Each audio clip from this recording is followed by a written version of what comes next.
નમસ્કાર વિદ્યાર્થી મિત્રો, ધોરણ 9 ગાલા અસાઇનમેન્ટના વિડીયો આપણે જોઈ રહ્યા છીએ. એમાં આજે આપણે સેક્શન એ પ્રશ્ન નંબર 3 છે ખરા ખોટા, એનું આપણે સોલ્યુશન છે આ વિડીયોમાં જોવાના છીએ. તો ચાલો વિડીયોની શરૂઆત કરીએ.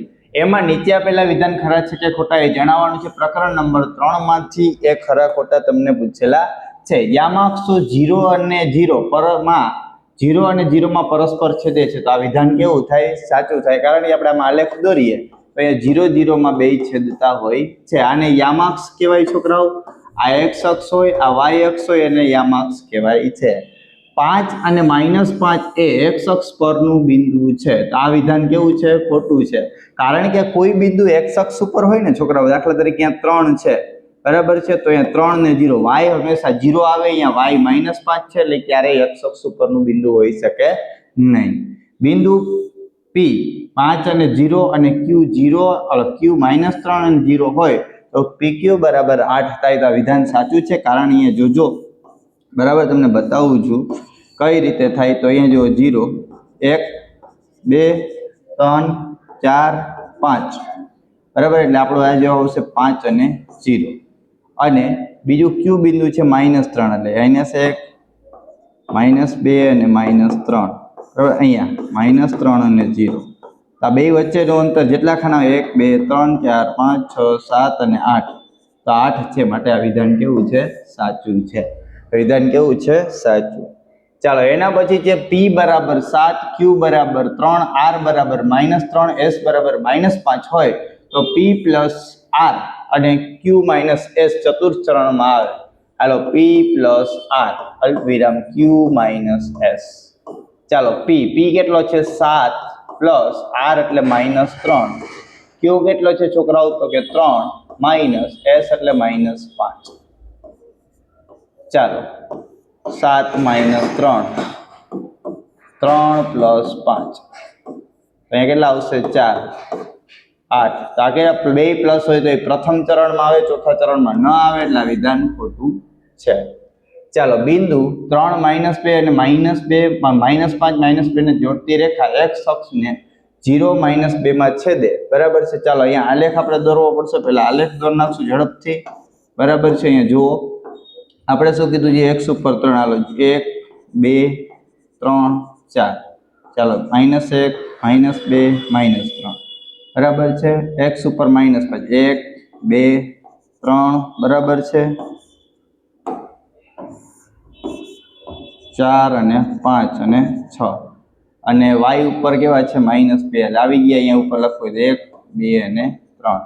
ચાલો, 0 1 2 3 4, 1 2 3, -1 -2 -3 -4 -5 અને -6, -1 -2 -3. હાલો, x ઉપર કેટલા છે? 3 અને -2. x ઉપર 3 અને y ઉપર -2, એટલે અહીંયા બિંદુ આવે, બરાબર છે. આ બિંદુ અહીંયા આવશે, આ રીતે અહીંયા આવશે 3 અને -2, -5 અને -2, -5 અને -2, આ બિંદુ અહીંયા આવશે, -5 અને -2 ને જોડતી રેખા x અક્ષને, એટલે આ x અક્ષ છે, બરાબર, સોરી, x અક્ષ છે, બરાબર છે. x અક્ષને 0, ખોટું છે. x અક્ષને ક્યાંય છેદતી નથી, એટલે આ વિધાન ખોટું છે. y અક્ષ અહીંયા આપ્યો ને, y અક્ષને 0 -2 માં છેદે તો વિધાન સાચું હોય, એટલે એ વિધાન ખોટું છે, બરાબર. 5મા નંબરનું વિધાન કેવું છે? તો કે ખોટું છે, બરાબર. આ 5મા નંબરનું વિધાન કેવું છે? તો કે ખોટું છે. ચાલો, છઠ્ઠું જુઓ, P બરાબર 7 0 x અક્ષ પરનું બિંદુ છે, તો સાચું છે, બરાબર. y 0 હોય અને x કોઈ પણ હોય તો એ x અક્ષ પરનું જ બિંદુ હોય. ચાલો, એના પછી પ્રકરણ નંબર 4, 5 1 એ સમીકરણ 2x - 3y બરાબર 7 નો ઉકેલ છે. પેલું જુઓ, 5 અને 1, આ તમારો x થાય, આ તમારો y. 2x - 3y બરાબર 7. હાલો, 2 અહીંયા આવશે છોકરાઓ, 5 - 3, અહીંયા આવશે 1 બરાબર 7. 5 દુ 10 - 3 બરાબર 7. 7 બરાબર 7. તો આનો એક ઉકેલ છે, બરાબર. 7 બરાબર 7 આવ્યો, માટે એનો એક ઉકેલ છે. દ્વિચલ સુરેખ સમીકરણને અનન્ય ઉકેલ મળે છે, તો સાચું છે. ભાઈ, અહીંયા તમે x y ની કોઈ પણ કિંમત લઈ શકો છો અને તમે જેટલા યોગ્ય લાગે એટલા ઉકેલ મેળવી શકો છો. અનન્ય ઉકેલ, બરાબર છે. અનન્ય ઉકેલ શું ઉભા રહેજો, અહીંયા આપણે જોવું પડશે. બરાબર, અનન્ય ઉકેલ એટલે એકનો એક માત્ર ઉકેલ થાય, અનંત ઉકેલ મળે. આ વિધાન ખોટું છે. બરાબર, દ્વિચલ સુરેખ સમીકરણને અનંત ઉકેલ મળે છે. અનન્ય એટલે એક અને માત્ર એક ઉકેલ થાય એવું ક્યારેય બનતું નથી. બરાબર, અસંખ્ય ઉકેલ મળે છે, એટલે આ વિધાન ખોટું કરી નાખજો. ચાલો ત્રીજું, એક એ સમીકરણ 3x + ky બરાબર 8 નો એક ઉકેલ હોય તો k બરાબર 5. ચાલો 1 અને 1 x y 3x + ky બરાબર 8 બરાબર 3x એટલે 1 k y એટલે 1 બરાબર 8 3 + k બરાબર 8 k બરાબર 8 - 3 તો k બરાબર 5. આપણું વિધાન સાચું છે ભાઈ. k બરાબર શું આવશે તો કે k બરાબર 5 આવશે. ચાલો એના પછી છે જો k બરાબર અલ્પવિરામ સાથે સમીકરણ 5x + 2y બરાબર 29 નો એક ઉકેલ હોય તો k બરાબર 3. ચાલો અહીંયા આપણે જોવાનું છે k અને 7. આ તમારો x છે, આ તમારો y. 5x + 2y બરાબર 29. 2 અહીંયા k, 2 અહીંયા 7 અહીંયા 29. 2k + 14 બરાબર 29. 2k બરાબર 29 - 14. 2k બરાબર કેટલા આવશે તો કે 15. k બરાબર 15/2 7.5. તો આપણે કેટલા આપ્યા છે 3, એટલે આ વિધાન કેવું છે ખોટું. બરાબર છે. ચોથો દાખલો છે એનું વિધાન ખોટું છે. બે અંકોની સંખ્યામાં એક અંક x - 5 અને દશકનો અંક y + 2 હોય તો તે સંખ્યા બરાબર છે 10y + x + 15 થાય.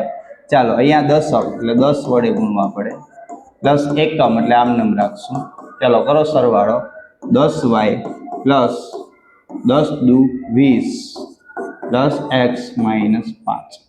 ચાલો 10y ઓછે વત્તે ઓછા, પેલા x લઈ લ્યો, ઓછે વત્તે ઓછા 20 માંથી 5 જાય તો 15.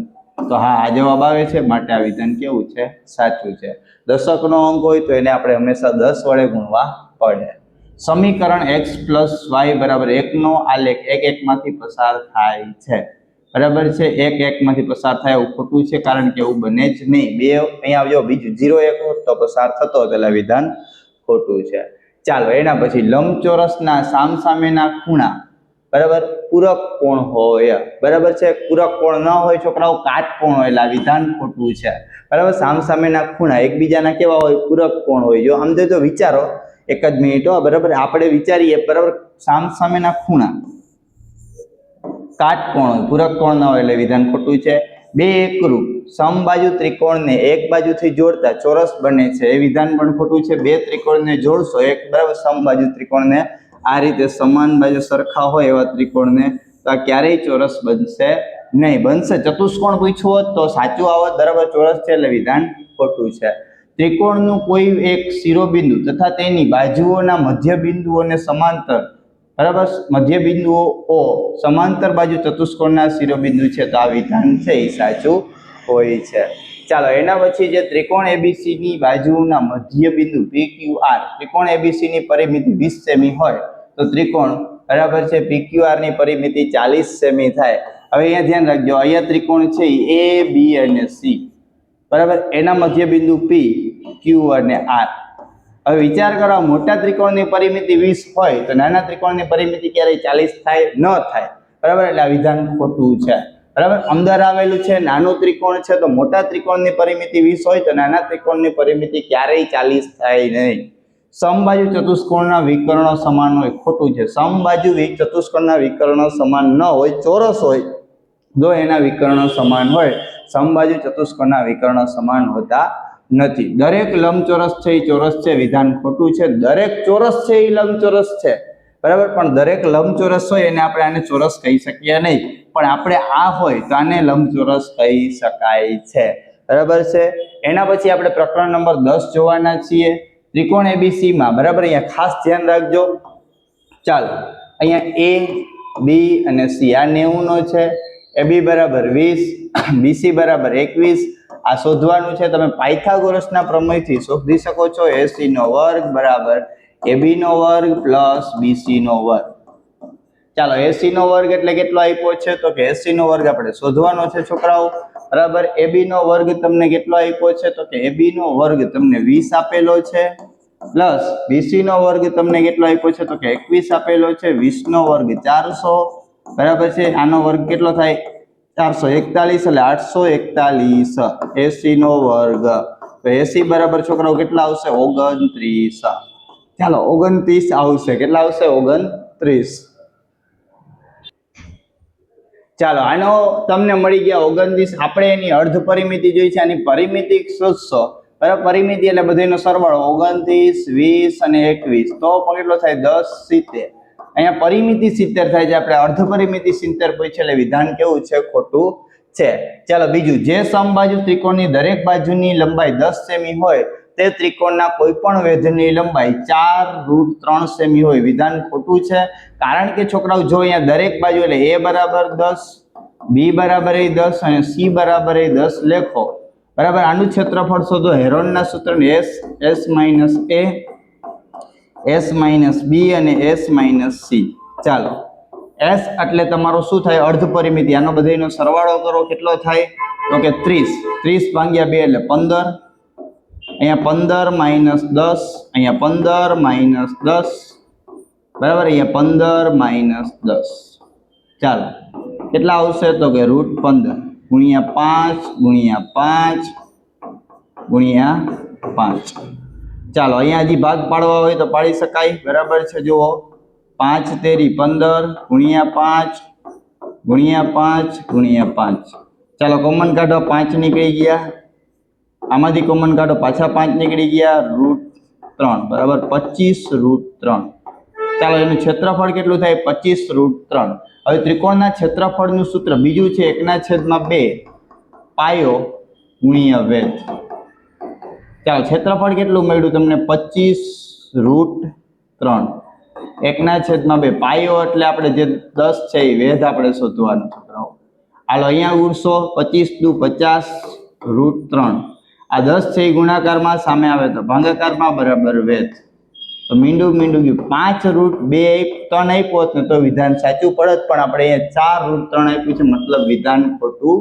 છે એક સમદ્વિબાજુ ત્રિકોણની સમાન બાજુઓના માપ 20 સેમી હોય તો તેની અર્ધ પરિમિતિ 20 સેમી થાય કોઈ દિવસ ન થાય છોકરાઓ કારણ કે સમદ્વિબાજુ છે છોકરાઓ જો અહીંયા સમદ્વિબાજુ અહીંયા આપણે ત્રીજો કરીએ છીએ એની બે બાજુના 20 છે બરાબર છે ત્રીજી બાજુ કોઈ પણ હોય દાખલા તરીકે આપણે 10 લઈએ તો આનો સરવાળો કરો તો કેટલા થાય 50 એના અડધા કેટલા થાય 25 અથવા તો આ બેયનો સરવાળો કરીને અડધા કરો તો જ એના કેટલા થઈ જાય 20 થઈ જાય છે ત્રીજી બાજુ આવતી જ નથી માટે આ વિધાન પણ કેવું છે ખોટું છે એના પછી તમે જોઈ શકો છો ત્રિકોણની ત્રણેય બાજુના માપ પરથી ત્રિકોણનું ક્ષેત્રફળ મેળવી શકાય તો આ વિધાન સાચું છે છોકરાઓ ત્રિકોણના તમને 3 બાજુના માપ આપેલા હોય તો તમે એનું ક્ષેત્રફળ મેળવી શકો જો સમબાજુ ત્રિકોણની બાજુની લંબાઈ બમણી કરવાથી તેનું ત્રિકોણનું ક્ષેત્રફળ મૂળ કરતા બમણું થાય છે યાદ રાખજો આ વિધાન ખોટું છે ક્યારેય એવું બનશે નહીં કે જો એની બાજુની લંબાઈ તમે બમણી કરી દેશો તો ક્ષેત્રફળ છે એ ક્યારેય બમણું થતું નથી તમે